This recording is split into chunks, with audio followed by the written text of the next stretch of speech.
I've been hauling freight across this great nation for over 20 years now, and I thought I'd seen everything the road could throw at me.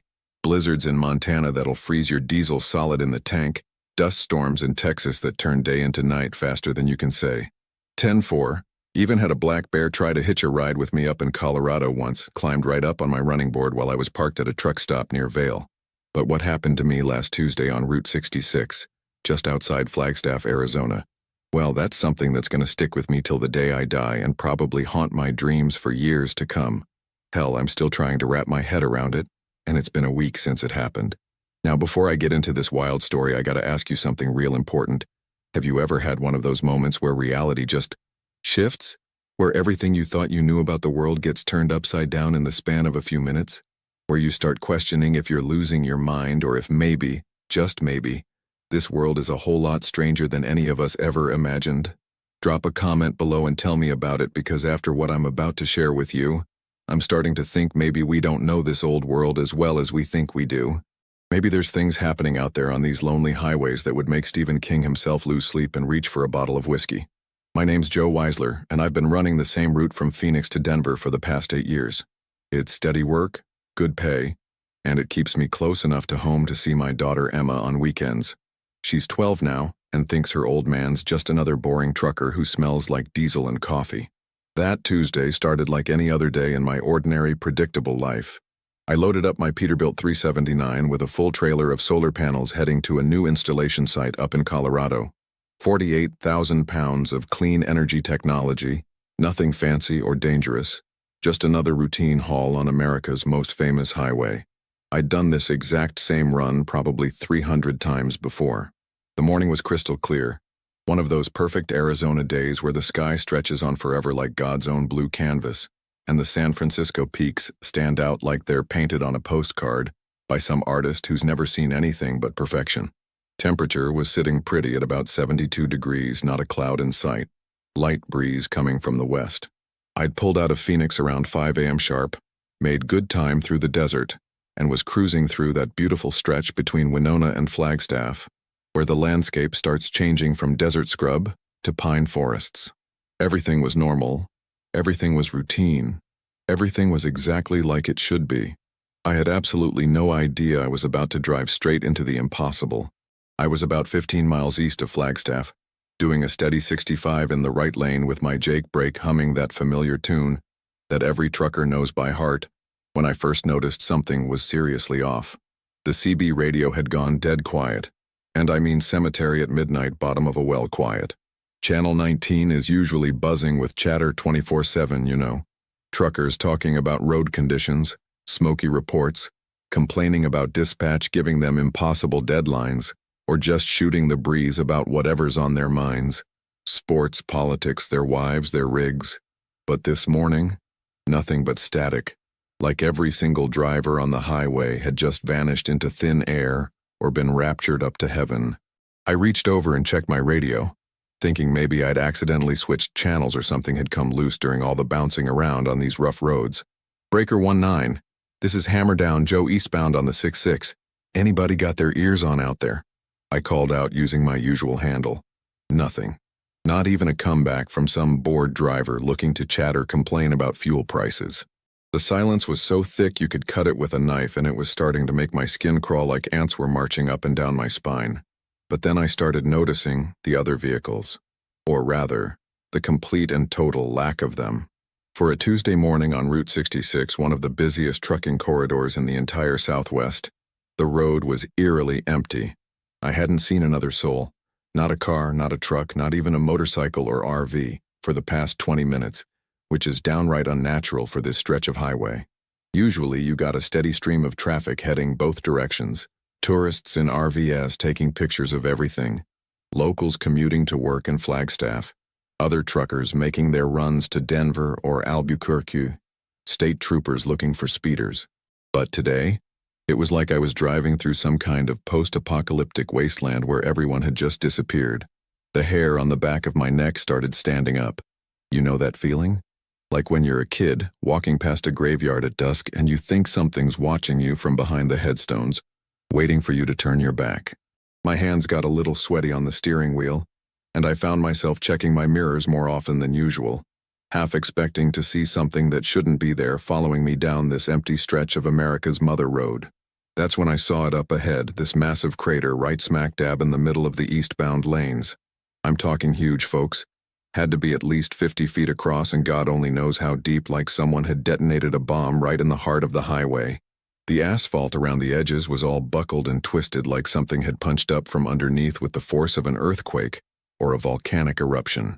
Chunks of concrete and rebar were scattered everywhere like confetti after a demolition party, and the road just ended. Like someone had taken a giant ice cream scoop and carved out a perfect circle of highway, leaving nothing but this gaping wound in the earth. Steam was rising from the depths of that hole, creating these weird heat shimmer effects that made everything around it look like it was underwater or in some kind of dream sequence. The smell hit me next. Not the usual desert smell of sage and dust, but something metallic and sharp like copper pennies mixed with ozone after a lightning strike. But here's the part that really got my attention. The part that made me think I was either having a stroke or losing my damn mind. There were no construction signs anywhere. No orange cones, no flaggers directing traffic. No state highway department trucks. No nothing. Just this massive hole in one of America's most important highways, sitting there like it had always been part of the landscape. Any normal road crew would have had this thing blocked off for miles in both directions, with detour signs and traffic control and probably half the Arizona Department of Transportation crawling all over it like ants on a dropped ice cream cone. I started slowing down my rig, downshifting and letting the engine brake do most of the work, thinking maybe there'd been some kind of gas line explosion or massive sinkhole that had just happened. Maybe I was the first person to come across it, and I'd need to call it in to the authorities. But as I got closer, maybe 100 yards out, I could see two figures standing at the edge of this crater, just as calm as you please. At first, through the heat shimmer in my dirty windshield, I thought they were construction workers or maybe state troopers investigating the scene, trying to figure out what the hell had happened to their highway. But as my rig rolled closer and my eyes adjusted to what I was actually seeing, I realized these weren't people at all. They were seals. Two full-grown harbor seals, each one probably weighing 300 or 400 pounds, sitting upright on their flippers like a couple of tourists at the Grand Canyon, staring down into that hole like they were hypnotized by whatever was down there in the depths. Their whiskers were twitching in the desert breeze, and their big dark eyes were fixed on something deep in that crater that I couldn't see from my position on the highway. Now, I don't know if you've ever seen a harbor seal in person, but they're ocean animals. They live in salt water, eat fish, hang out on rocky coastlines in places like California and Oregon. They sure as hell don't belong in the middle of the Arizona desert, sitting next to a mysterious crater on Route 66, like they're waiting for a bus. The nearest ocean is over 300 miles away, and these two were acting like they owned the place, completely unbothered by the fact that they were about as out of place as a snowball in hell. I pulled my rig over to the shoulder about 50 yards from the crater, set my air brakes with that familiar hiss, and just sat there for a minute, trying to process what I was looking at. My hands were shaking a little as I reached for my thermos of coffee, and I took a long sip of the lukewarm brew, hoping the caffeine would help clear my head and make sense of this impossible scene. Maybe I was having some kind of hallucination brought on by too many energy drinks and not enough sleep. Maybe the desert heat was getting to me, even though it was still early morning and relatively cool. But no matter how many times I blinked or rubbed my eyes, those seals were still there, still staring into that crater like they were watching the most fascinating movie ever made. One of them, the bigger one on the left, had these scars across his back that looked like they might have come from a shark attack or a boat propeller. The other one was smaller, sleeker, and kept making these soft barking sounds that carried across the desert air like some kind of ancient language I couldn't understand. I grabbed my CB radio and tried calling it in, even though I wasn't sure who the hell I was supposed to report something like this to.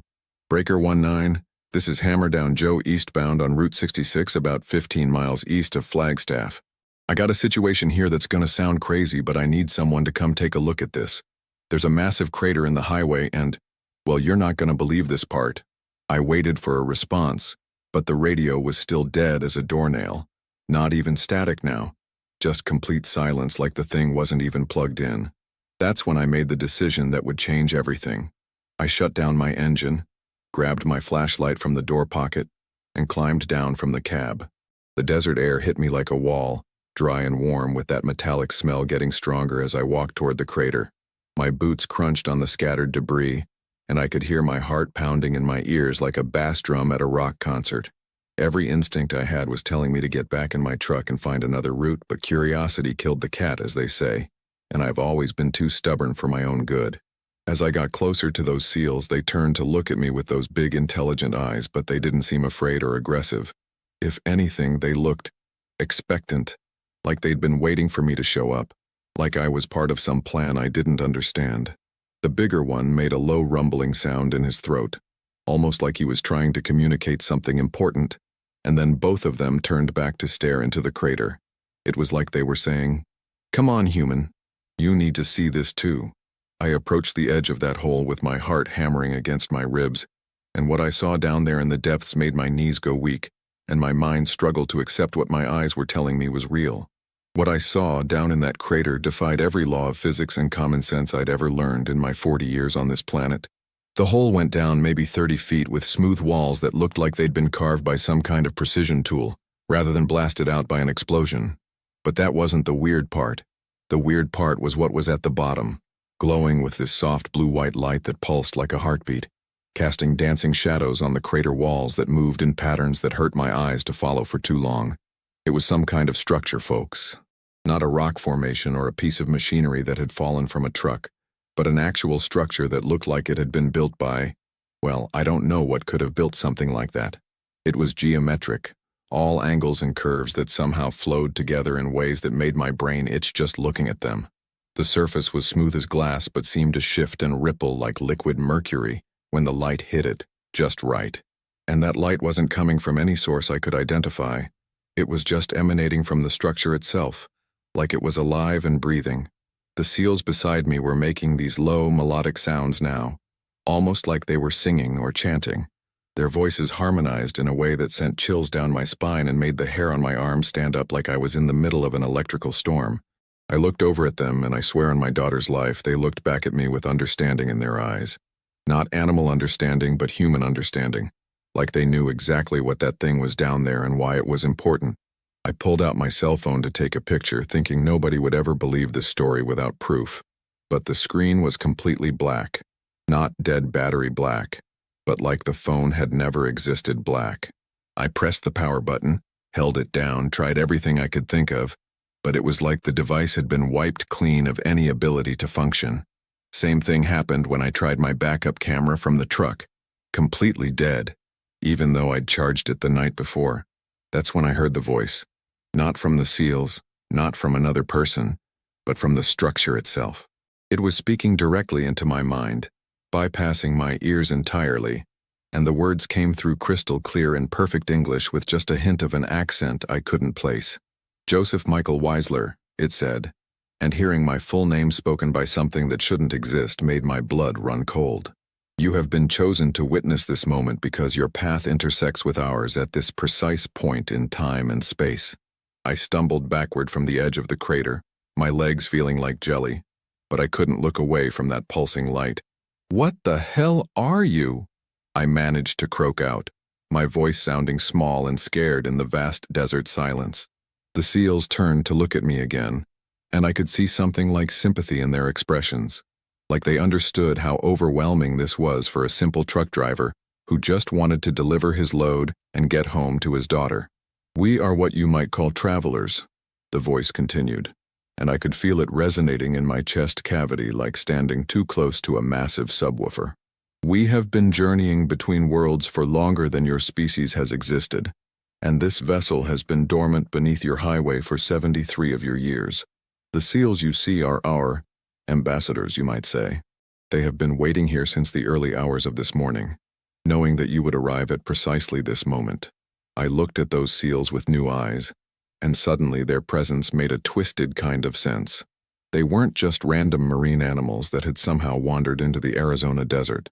They were part of this, whatever this was. Guardians or guides or something else entirely. The bigger one with the scars barked once, a sharp sound that seemed to carry meaning, and the structure's light pulsed brighter in response. "Why me?" I asked, surprised that I was even able to form words. "I'm nobody special. I'm just a trucker trying to make a living and raise my kid.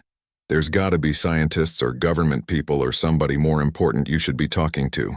My voice was getting stronger as the initial shock wore off, replaced by the kind of stubborn curiosity that had gotten me in trouble more times than I could count. The voice seemed to consider this for a moment, and I could feel something like amusement in its tone when it responded. Importance is not measured by titles or degrees, Joseph. It is measured by the choices one makes when faced with the impossible. You stopped your vehicle. You approached despite your fear. You listened instead of fleeing. These are the qualities we seek in those we choose to contact. The smaller seal waddled closer to me, moving with surprising grace for such a bulky creature on dry land. It looked up at me with those dark, intelligent eyes and made a soft sound that somehow conveyed reassurance. I found myself reaching down to touch its head, and its fur was warm and dry, completely real under my calloused fingers. This wasn't a hallucination or a heat-induced mirage. This was actually happening. "What do you want from me?" I asked, directing the question toward the crater but keeping my hand on the seal's head for comfort. The contact seemed to help ground me, make this surreal situation feel more manageable. "I mean, I appreciate being chosen and all, but I got a schedule to keep and a boss who's gonna have my hide if I'm late with this delivery." The structure pulsed again, brighter this time, and I could see movement within its translucent walls.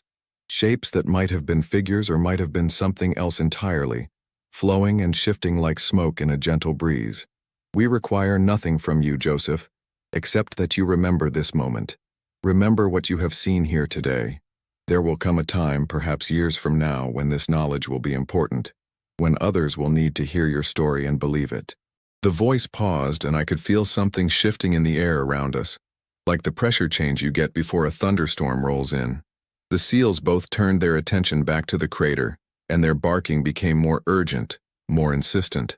The structure's light began to pulse faster, and I could see cracks of brilliant white light spreading across its surface like a spider web made of pure energy. Something was happening down there, something big. "The time of dormancy is ending," the voice explained, and there was a note of what I can only describe as excitement in its mental tone. "This vessel has been recharging itself using the electromagnetic fields generated by your planet's core, drawing power through the natural ley lines that run beneath this ancient road. Your Route 66 was built along pathways that your ancestors knew were special, though they may not have understood why." I felt my knees buckle a little at that revelation. Route 66. America's mother road built on top of some kind of alien power grid? It sounded crazy, but then again, everything about this situation was crazy. I was standing in the middle of the Arizona desert talking to voices in my head while two seals acted as interpreters for an underground spaceship. Crazy was relative at this point. "How long have you been here?" I asked, my voice barely above a whisper. The implications were staggering. If this thing had been under the highway for 73 years, that meant it had been here since the late 1940s or early 1950s, right around the time Route 66 was being expanded and modernized. How many people had driven over this spot without knowing what was beneath their wheels? "We arrived during what you call the Roswell incident," the voice replied, and I felt my jaw drop open like a cartoon character.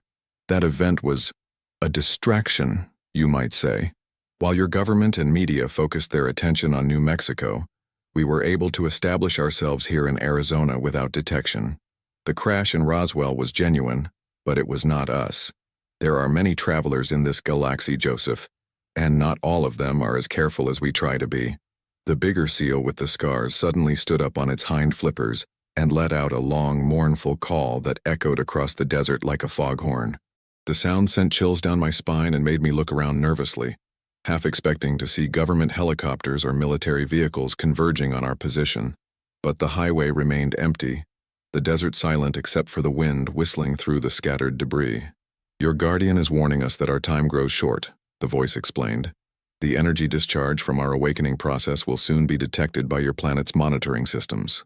Satellites will register the electromagnetic pulse. Seismographs will record the vibrations, and within hours this location will be swarming with investigators who are not ready for what they will find." I looked down at the smaller seal, who was still pressed against my leg like a loyal dog. "Guardian?" I asked. "You mean these seals are here to protect me?"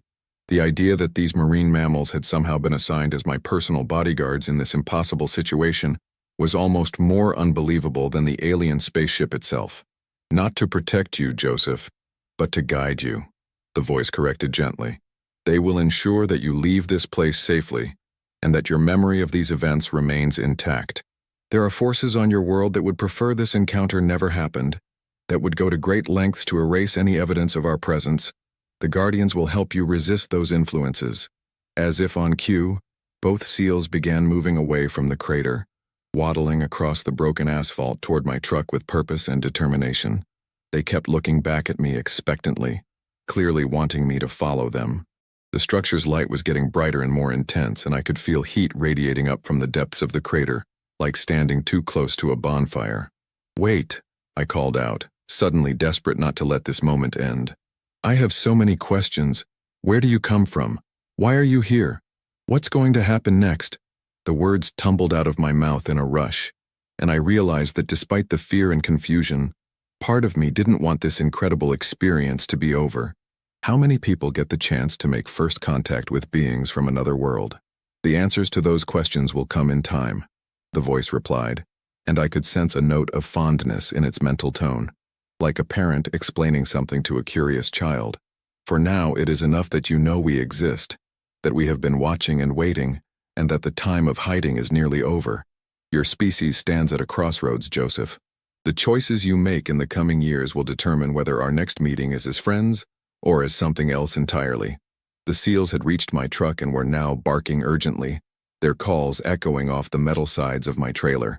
The smaller one actually reared up and placed its flippers on my running board, looking back at me with an expression that clearly said, "Come on, human. We need to go now." I took one last look into the crater, trying to memorize every detail of the impossible structure below. The cracks of light had spread across its entire surface now, and it was beginning to rise, slowly lifting itself out of the hole like some kind of technological flower blooming in fast forward. The sight was beautiful and terrifying at the same time, and I knew I was witnessing something that would change my understanding of the universe forever. "Remember, Joseph," the voice said as I reluctantly turned away from the crater and jogged toward my truck. "Remember everything. Write it down, tell others when the time is right, and when we return, as we surely will, help your people understand that we come not as conquerors but as neighbors who have been waiting a very long time to introduce ourselves properly." I climbed into my cab with shaking hands, the SEALs positioning themselves on either side of my truck like an honor guard. As I fired up the engine and put the rig in gear, I could see in my mirrors that the structure had fully emerged from the crater and was hovering about 10 feet above the highway, spinning slowly and casting rainbow patterns of light across the desert landscape. I pulled back onto Route 66 with my heart still hammering like a jackhammer, the SEALs keeping pace with my truck as I slowly accelerated. In my side mirrors, I watched that impossible craft continue to rise, its light growing brighter and more intense with each passing second. The whole desert behind me was lit up like the 4th of July, casting long shadows that danced and shifted as the structure rotated in the morning sky. Then, just as I was thinking this couldn't get any more surreal, the damn thing just vanished. Not flew away, not faded out, just gone in the blink of an eye like it had never existed at all. 1 second. It was there, spinning and glowing like a technological Christmas ornament. And the next second, there was nothing but empty blue sky and the sound of my diesel engine rumbling down the highway. But the SEALs were still there, still keeping pace with my rig at 65 miles per hour, which should have been impossible for marine mammals that were built for swimming, not running. They moved across the desert terrain like they were gliding on ice, their bulky bodies somehow defying gravity and physics as they flanked my truck like a couple of motorcycle escorts. I grabbed my CB radio again, and this time it crackled to life, with the familiar chatter of truckers going about their daily business. "Breaker 19, anybody see anything weird on the eastbound side near Flagstaff?" I called out, trying to keep my voice steady and casual. "Maybe some kind of light show or construction activity?" "Negative on that, driver," came back a gravelly voice with a Texas accent. "Been running this stretch all morning, smooth sailing all the way. You feeling all right up there? You sound a little shook up." I looked in my mirrors again, but the crater was gone too. The highway stretched out behind me in perfect condition, like it had never been damaged at all. No broken asphalt, no scattered debris, no evidence that anything unusual had ever happened there. just smooth black pavement disappearing into the heat shimmer of the desert horizon. "Yeah, I'm fine," I replied into the radio, though I was anything but fine. Must have been seeing things, too much coffee, not enough sleep, you know how it is. But even as I said it, I could see those seals in my peripheral vision, still running alongside my truck with their dark eyes, fixed on the road ahead like they were navigating by some internal compass. I couldn't understand. The next few miles passed in a blur of confusion and disbelief. Part of me was convinced I'd had some kind of breakdown, a stress-induced hallucination brought on by too many years of long-haul driving and not enough time with my family. But the seals were still there, still real, still keeping perfect pace with my 18-wheeler as we rolled through the Arizona landscape. Then, as suddenly as they'd appeared, they were gone. I blinked, and the desert on either side of my truck was empty except for sagebrush and scattered rocks. No seals, no guardians, no evidence that any of this had ever happened, except for the memory burned into my brain like a brand. I pulled into the truck stop in Flagstaff about 20 minutes later, my hands still shaking as I parked between two other rigs and shut down my engine. The familiar sounds of diesel engines idling and air brakes hissing should have been comforting, should have helped ground me back in reality, but instead they just made the whole experience feel even more surreal. How could the world just go on like normal after what I'd witnessed? I climbed down from my cab and walked around my truck, checking every inch of it for some sign that what had happened was real. Scratches from the seal's claws maybe, or some kind of residue from that strange light. But my Peterbilt looked exactly the same as it had when I'd left Phoenix that morning. Clean, well-maintained, and completely ordinary. Inside the truck stop, I bought a cup of coffee and a notebook from the gift shop, then sat down in a corner booth and started writing. Every detail I could remember, every word that voice had spoken into my mind, every gesture the seals had made. I wrote for 2 hours straight, filling page after page with what sounded like the ravings of a madman even to me. But I knew it had happened. I could feel the truth of it in my bones, in the way my skin still tingled when I thought about that pulsing light, in the way my heart raced when I remembered the intelligence in those seals' eyes. This wasn't a hallucination or a breakdown. This was real, and I was probably the only person on Earth who knew about it. I tried calling my dispatcher to report a delay, but my phone was still completely dead. Not just the battery, the whole device seemed to have been wiped clean, like it had been hit by some kind of electromagnetic pulse. I had to use the payphone outside the truck stop, an ancient relic that somehow still worked in this digital age. "Joe, where the hell are you?" My dispatcher, Frank Martinez, barked into the phone. "Your GPS tracker went dark about an hour ago, and the customer's been calling asking about their delivery.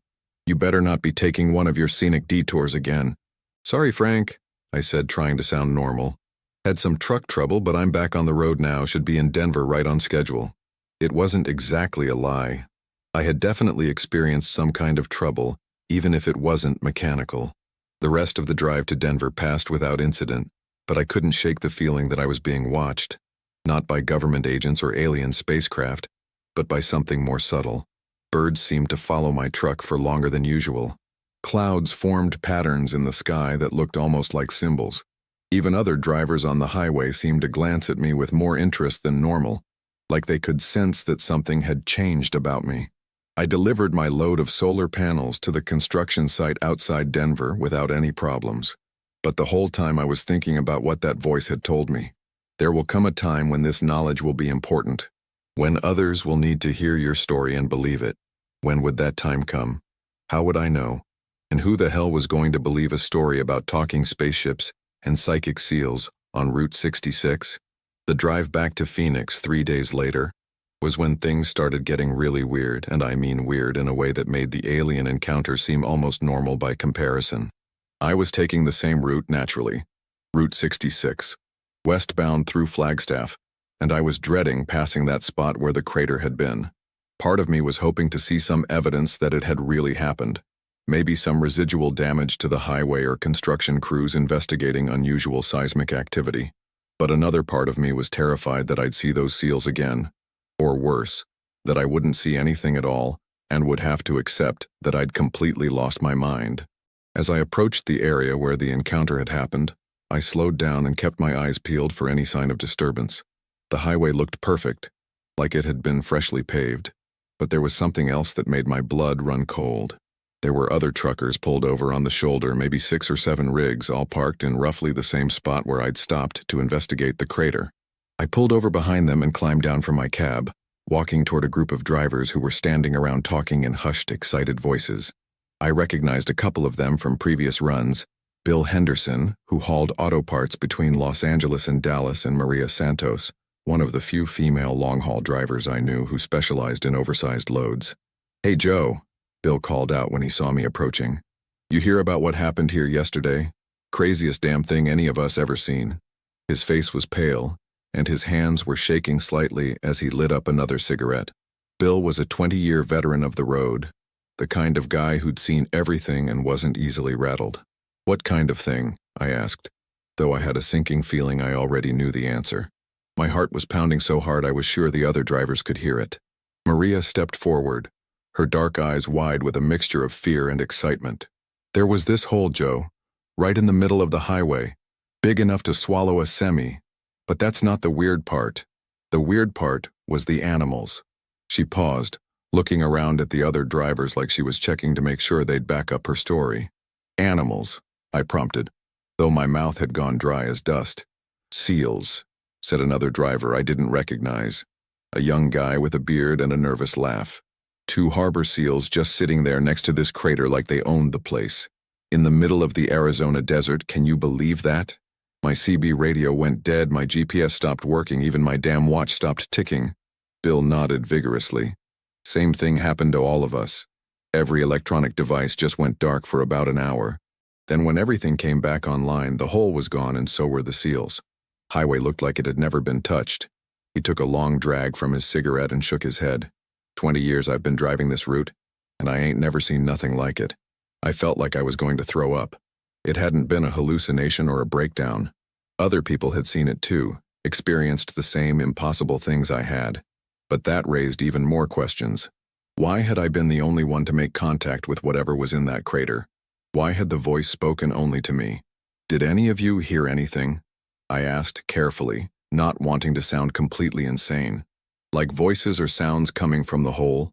The group of drivers looked at each other with expressions that ranged from confusion to concern, and I could see them starting to wonder if I was having some kind of episode. "Just the seals barking," Maria said slowly. "Why, did you hear something else, Joe? You look like you've seen a ghost." She was studying my face with the sharp attention of someone who'd learned to read people during her years on the road. I realized I was at a crossroads. I could tell them the truth about what had happened to me, about the voice and the structure and the message I'd been given, but they'd probably think I was crazy. Or I could keep it to myself and let them think this was just some unexplained natural phenomenon or government experiment gone wrong. But then I remembered what the voice had told me. There will come a time when others will need to hear your story and believe it. Maybe this was that time. Maybe these drivers who had witnessed part of the impossible were the ones who needed to know the whole truth. "I was here 3 days ago," I said quietly, and the group fell silent. "I saw the same thing you did, but I also saw more. A lot more." I took a deep breath and started telling them everything, from the moment I first noticed the empty highway to the seals escorting me away from the crater. I told them about the voice, about the structure rising from the hole, about the message I'd been given to remember and share when the time was right. When I finished, the silence stretched on for what felt like hours. Some of the drivers were looking at me like I'd completely lost my mind, but others, Bill, Maria, and the young bearded guy, were nodding slowly, like pieces of a puzzle were finally falling into place. "That explains why the seals seemed so intelligent," Maria said finally. "They weren't just random animals, they were there for a purpose." She looked out across the desert, her expression thoughtful. "My grandmother used to tell stories about the old days, about spirits that would appear to travelers on the ancient trails. She said they were guardians, protectors of sacred places." Bill flicked his cigarette butt into the sand and shook his head in amazement. "So what you're saying is we've all been driving over some kind of alien base for years without knowing it, and now they're waking up?" The implications were staggering, and I could see him trying to wrap his head around it. "That's what they told me," I confirmed, "and they said there would be more contact in the future, that our species is at some kind of crossroads, and the choices we make will determine how that contact goes." The young driver with the beard laughed nervously. "Well, that's just great, no pressure or anything. But despite his joke, I could see the fear in his eyes, the same fear I'd been carrying around for the past 3 days. As we stood there in the desert, sharing our impossible stories and trying to make sense of what we'd all witnessed, I realized that this was just the beginning. The voice had been right. The time of hiding was ending, and whether we were ready or not, humanity was about to discover that we weren't alone in the universe. And somehow, a group of truck drivers on Route 66 had become the first witnesses to that revelation.